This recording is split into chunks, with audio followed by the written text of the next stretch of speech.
Je m'appelle Marie Brassard, je suis actrice, j'écris et je fais de la mise en scène.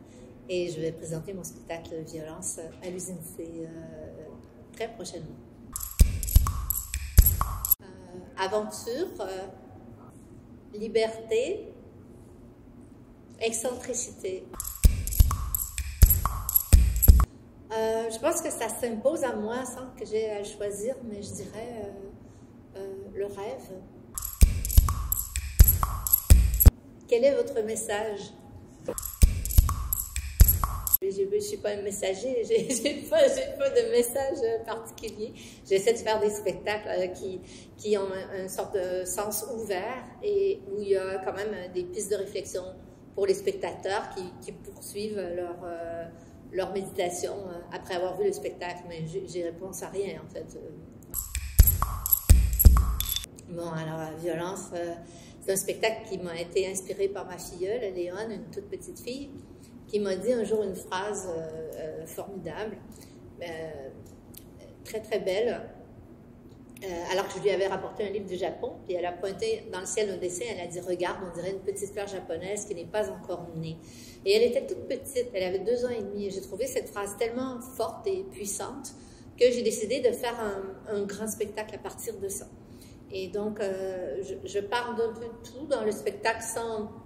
C'est pas un spectacle didactique, on t'entend, c'est un spectacle poétique un peu, mais je parle de toutes sortes de choses. Je parle de la violence, évidemment. Je parle un peu par la bande du réchauffement climatique. Je parle du mal de vivre, du goût de vivre. Je parle aussi de la brutalité dans le monde et de la violence auquel on est confronté, qui prend toutes sortes de formes, évidentes ou non.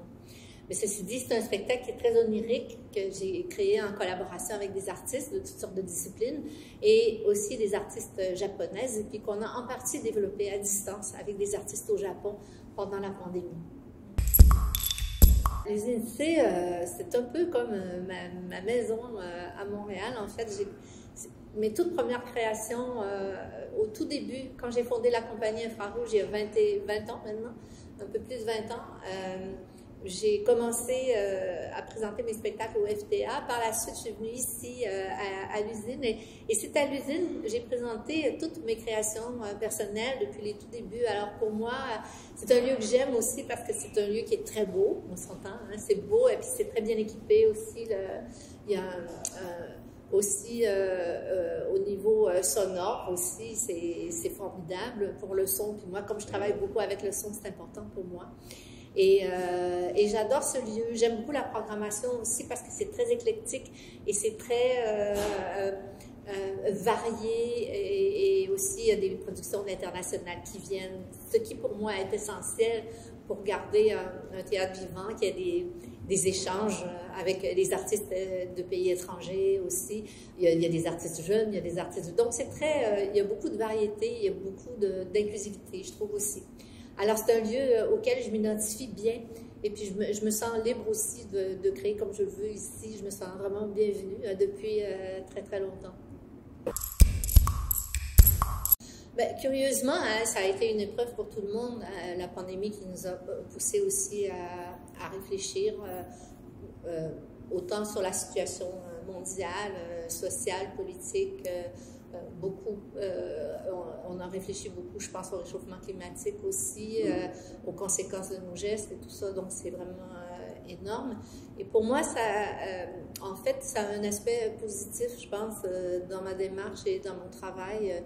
Je me sens un peu, comment dire, c'est comme si, d'une façon, je me sentais rajeunie et j'ai l'impression que j'amorce un nouveau volet de ma carrière, un nouveau début. Et avec beaucoup de, comment dire, c'est comme si ma vocation, entre guillemets, parce que c'est un peu une vocation quand on fait ce métier, mais c'est comme si toutes mes impulsions de départ que j'avais quand j'ai commencé à faire ce type de travail, c'est comme si elles avaient été affirmée, approfondie et je me sens plus jeune que jamais et j'ai plein de projets en fait. Alors c'est le début de quelque chose d'autre.